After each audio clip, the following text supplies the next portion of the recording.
take a look at bilateral investment treaties, which are entered into by countries to benefit their nations or their nationals who are investors in foreign states.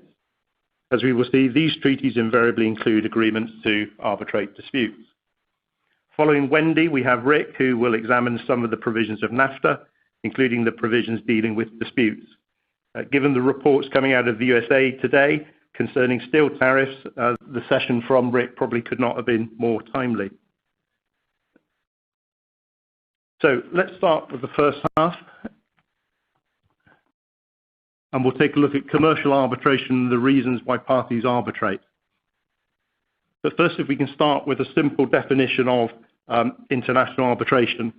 As you can see, it's a method of private, binding, and forcible dispute resolution, which may be chosen by parties as an alternative to litigation before national courts. And I'll come back to some of these highlighted words in a moment. But the first one I want to focus on is the word chosen. Arbitration is a consensual process, and parties have to agree in advance to arbitrate. If not, the default position is national courts and litigation. Arbitration is not ADR. If we've asked the question maybe 10 years ago whether arbitration was ADR, I think the answer would have been yes, but things have moved on. It's not an alternative dispute resolution form. It is actually dispute resolution which now rivals litigation throughout the world. It's not litigation light, as it's been said before. It's just different. It is true that the rules can be shortened. It is true that the process can be shortened. It is true that there is limited discovery. It is true that there is perhaps less cross-examination, but it's still a quasi-judicial process that leads to a binding conclusion. Commercial arbitration has become the dispute resolution mechanism of choice for international transactions and projects. And a recent study from White and Case and Queen Mary College here in London noted that 98% of those surveyed said that they would prefer international arbitration for international disputes rather than litigation before courts.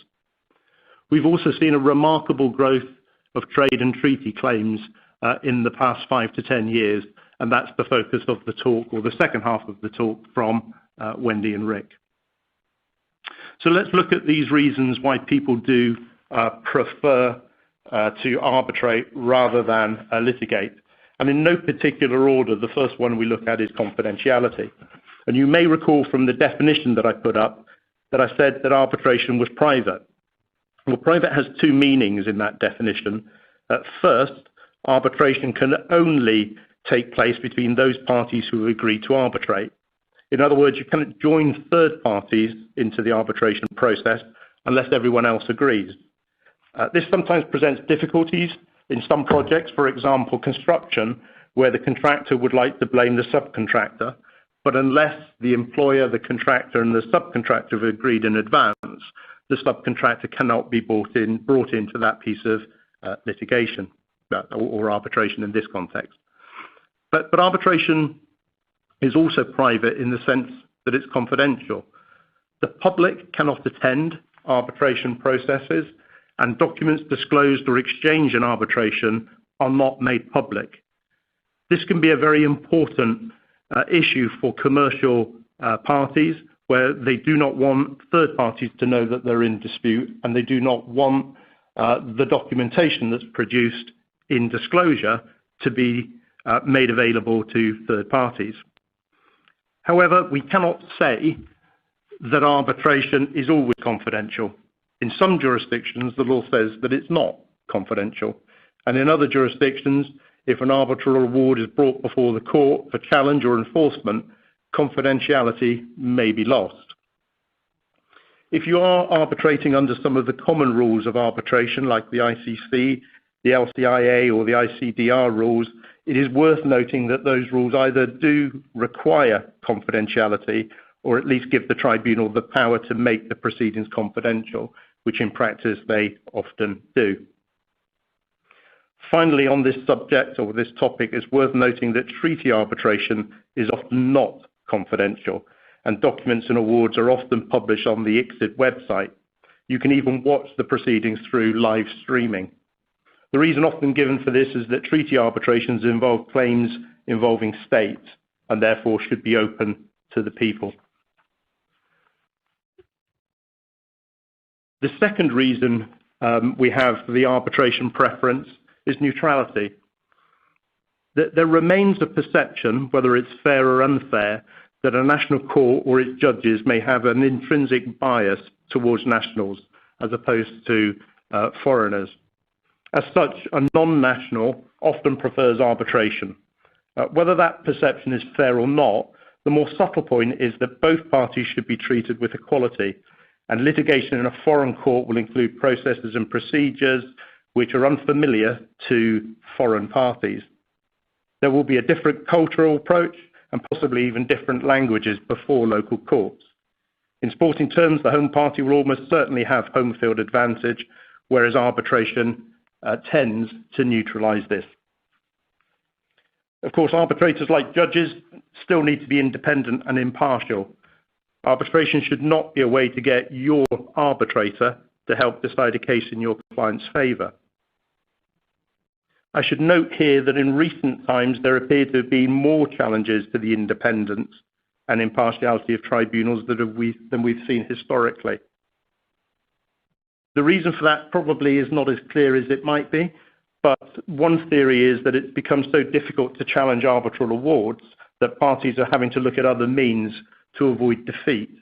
And this could result in accusations made against arbitrators of bias so as to have them removed and the award set aside. In a recent report here in London, the LCIA published the outcome of challenges made to the LCIA arbitrators over the last number of years, and it does indicate that very few challenges to arbitrators have actually succeeded. So as I say, we're seeing lots more challenges, but probably very few that are getting through. Finally, the third, and I would say the main reason why parties prefer to arbitrate rather than litigate international contractual disputes is enforcement. As the definition said, arbitration is final and binding. Although it varies from jurisdiction to jurisdiction, the general position is that there is limited scope to challenge or appeal an arbitral award. Once given, arbitral awards are recognized and enforced throughout the world through the mechanisms of the New York Convention. And more than 150 countries have given recognition to the New York Convention. In effect, if an award has been made in any one of those 150 countries, it should be recognized and enforced in any of the other 150 or so countries. There are other treaties and conventions that allow for enforcement of arbitral awards, and compared to the treaties and conventions in place which allow enforcement of judgments from national courts, it is obvious that the New York Convention provides a greater route to enforcement. Enforcement is likely to require assistance of the local courts. So when you go to enforce your award, you probably will need the assistance of the court in enforcement, and challenges can be made to enforcement at that time. But again, they are very limited and set out in the New York Convention. Those sort of challenges on enforcement tend to be in relation to issues of public policy. So those are the three main reasons why parties choose to arbitrate, and I'll hand you to Mark Crane now, who will talk a little bit about recent trends and developments. Well, thank you, Gordon. And for the next 12 minutes or so, I'm going to be speaking about some of the recent trends that we have seen in Canada and that have impact on the landscape for arbitrations, including international arbitrations in this jurisdiction. And very briefly, these are deference and standard of review, interim measures and preliminary orders, issues relating to costs, the continued development of third-party funding industry in Canada, and then just Canada generally as an increasing consideration for the seat or venue for international arbitration. So turning now to the first issue of deference and standard of review, looking first at deference. Within Canada, one of the trends that's been developing for some time has been the level of deference that's being afforded to arbitrators, both in terms of determining their own jurisdiction and also with respect to the courts being loath to intrude upon the decision of an arbitrator, generally speaking. And similar to administrative tribunal regime, commercial arbitrators in this day and age will generally be considered by the courts to be subject area experts, and as a result, they'll generally be afforded significant discretion before their decisions will be exposed to judicial scrutiny. So subject area expertise is one of the drivers that's pushing forward this level of discretion. But apart from that, and in addition to that, the courts here in Canada are also recognizing that sophisticated parties who have entered into sophisticated commercial agreements and international agreements, and who have identified arbitration as the dispute resolution vehicle in their commercial contracts, and they may have done so for many of the reasons described by Gordon, including privacy, the expertise of the arbitrator, or enforceability, or whatever the reasons were. The courts are recognizing this, and they want to honor the contract that's been bargained to by these parties. So those are the drivers that seem to be affording this level of discretion and deference to arbitrators. And following that theme is the standard of review of a decision of an arbitrator. And following this theme of deference, the courts in Canada have found, and this too has been developing for a number of years, including from the Supreme Court of Canada, that the standard of review that is applicable to administrative tribunals, being the standard of reasonableness and correctness, ought to also apply to commercial arbitrations. And just to pause there for a moment, generally questions of law, as many of you will know, are questions of law arising out of an administrative tribunal and a commercial arbitration historically are held to a standard of correctness, and questions of fact or mixed fact and law slide towards the scale of reasonableness, the standard that they'll be held to for appellate review. And what the Supreme Court of Canada has recently said is that because commercial arbitration takes place under a, quote, tightly defined regime selected by contracting parties, the applicable standard of review is almost always reasonableness. Reasonableness is the standard that's almost always going to be held in the context of commercial arbitration when considering judicial or appellate review. So the context here is that for the purposes of commercial contractual interpretation in the context of a commercial arbitration, the questions will almost always involve a mix of law and fact. And that makes some sense in the sense that the commercial agreement, that will involve contractual law principles, but there will also be facts that led to the factual matrix that led to the formation of that contract and how it was executed. And that, I think, gives some color or context as to why the courts are saying that it's almost always going to be held to a standard of reasonableness, which in turn affords greater discretion that the decision of the arbitrator will be upheld. And so the takeaway, as you can see from the image up on the screen, is that those parties who seek to appeal a decision from a commercial arbitrator will likely face a challenging and difficult task. And there are obviously ways to do it. The presumption about subject area of expertise can obviously be overcome, but in my view it will be rare. The second main theme I want to touch on is the clarity that's been brought, particularly with respect to interim measures. And with the recent enactment of the updated International Commercial Arbitration Act 2017 in Ontario, Ontario continues to adopt the model law as it had done for some time.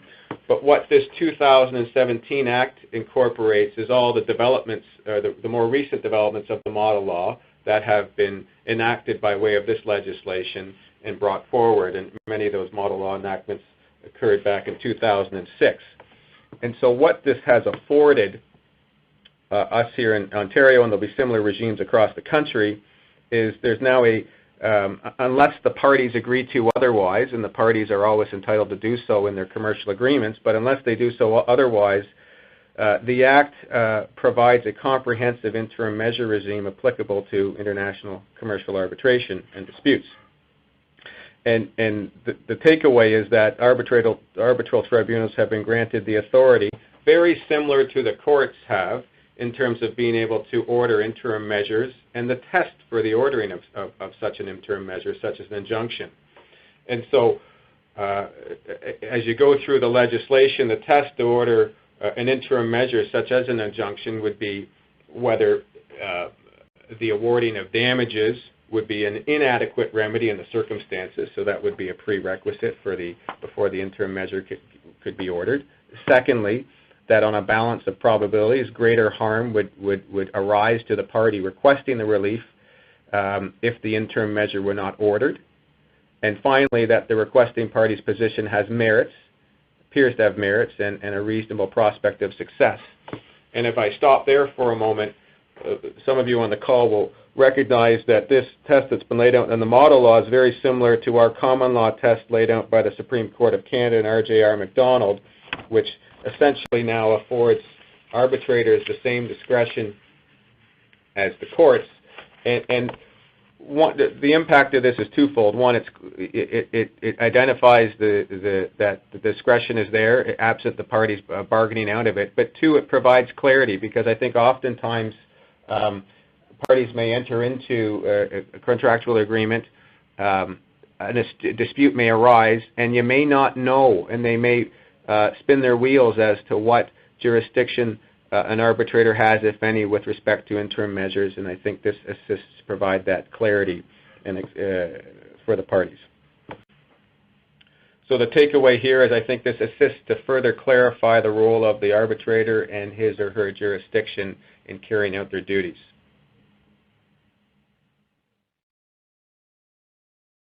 The next issue I want to touch on briefly is the issue of costs, and we've talked, Gordon's talked about some of the motivations that drive parties to arbitrate, and I've touched on some of the themes here in Canada. And one of the issue of cost, and it's not limited to Canada because it's also identified in the survey that Gordon made reference to, but the issue of cost continues to be identified by parties as an area of concern with respect to international arbitration. And as I mentioned, this was reflected in the White and Case survey. And this too would fall true in Canada. I think costs are continuing to be a concern with parties. And what I would say is that in response to these trends and concerns, arbitration bodies have instituted and are actively promoting their expedited rules with a view to an arbitration being resolved more quickly and presumably less expensively. And so organizations such as the ICC and the Stockholm Chamber of Commerce internationally and others have implemented expedited rules. And I was involved in a matter recently with the Stockholm expedited process, and I can tell you that decision from start to finish is intended to be done within 3 months. And obviously here within Canada we have the ADR Institute of Canada, who also has a simplified arbitration procedure, not dissimilar to the one I just described, where all pre-hearing matters are to be completed within 90 days and a decision rendered within 14 days of the hearing date. So costs, I think there are ways, and the institutions are moving towards ways of managing that where it would be appropriate for the parties to do so. The last point on costs I raise is that the parties are considering in some cases, and this too came out of the survey, that arbitration being considered in conjunction with ADR, and whether that's a mediation or the contract builds in steps that must occur before an arbitration, but the parties identified this as a growing trend towards arbitration, commingling it with ADR. The fourth trend I'm going to touch on is the continued growth of third-party funders. And third-party funding agreements are no longer new to the world of arbitration in Canada and in particularly international arbitration. In recent years have seen an increase in the number of funders in existence, the number of cases being funded, and indeed in the number of firms working with funders.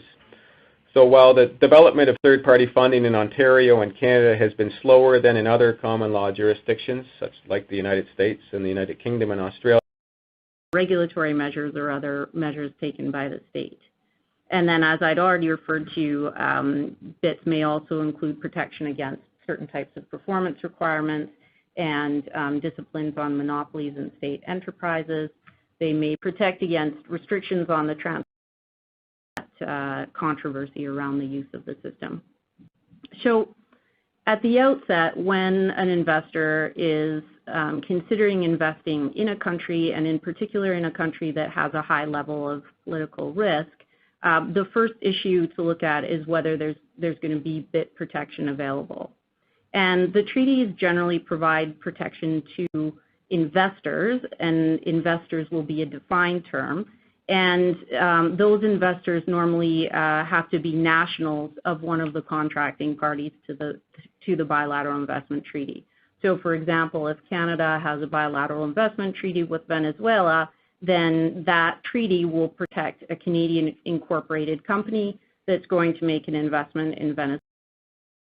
If that doesn't work, you can. There is a mechanism for the creation of arbitral panels that can deal with the disputes.